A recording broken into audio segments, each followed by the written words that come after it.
আমি কে জানেন? আরে আপনারা আমাকে অনেকে অনেক নামে ডাকেন। কেউ বলেন ওই মেয়ে, কেউ বলেন খারাপ, কেউ বলেন রাতের অন্ধকার।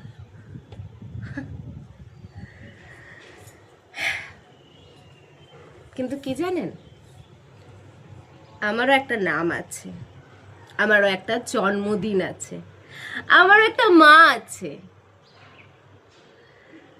শুধু সে জানে না তার মেয়ে ঠিক কি কাজ করে।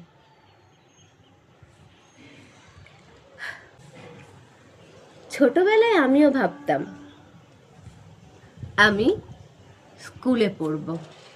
স্কুল ড্রেস পরে আয়নার সামনে দাঁড়িয়ে নিজেকে দেখতাম আর ভাবতাম আমি বড় হয়ে শিক্ষক হব, মানুষকে মানুষ বানাবো।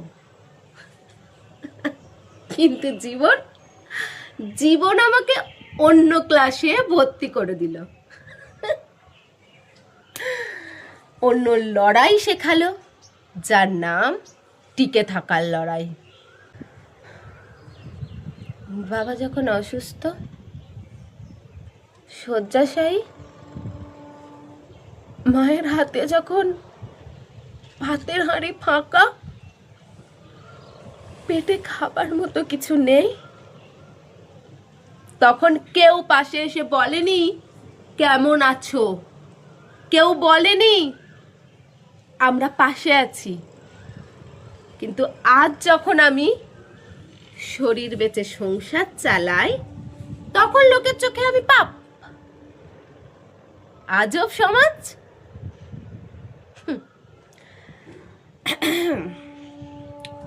যে মানুষটা রাতে এসে আমার দরজায় কড়া নাড়ে, সেই মানুষটাই দিনের আলোয় আমায় দেখে রাস্তা বদলায়।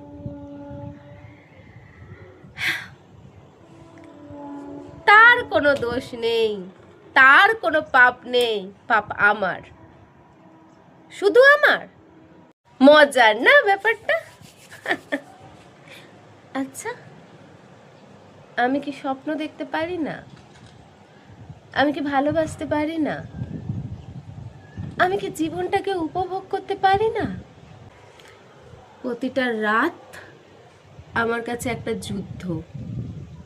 শরীরটা হয়তো শক্ত থাকে, কিন্তু ভিতরের মানুষটা একটু একটু করে ভেঙে পড়ছে। আমার মধ্যেও একটা আলো আছে যে রোজ বিশ্বাস করে একদিন সব ঠিক হয়ে যাবে, আমিও মাথা উঁচু করে বাঁচবো। আমাকে আর কেউ বলবে না ওই মেয়ে। কিন্তু কখনো ভেবে দেখেছেন, আপনারা যাকে খারাপ বলেন, যাকে ওই মেয়ে বলেন, যাকে রাতের অন্ধকার বলেন, সে নিজের সম্মান বিক্রি করে নিজের পরিবারকে বাঁচাচ্ছে। আয়নার সামনে একবার দাঁড়িয়ে ভেবে দেখবেন তো, আমার দোষটা কোথায়? আমি কি শুধুমাত্র পরিস্থিতির শিকার নয়? আমরাও বাঁচতে চাই, আমরাও বাঁচতে চাই, মাথা উঁচু করে বলতে চাই আমরা পাপ নয়, আমরা পাপ নয়।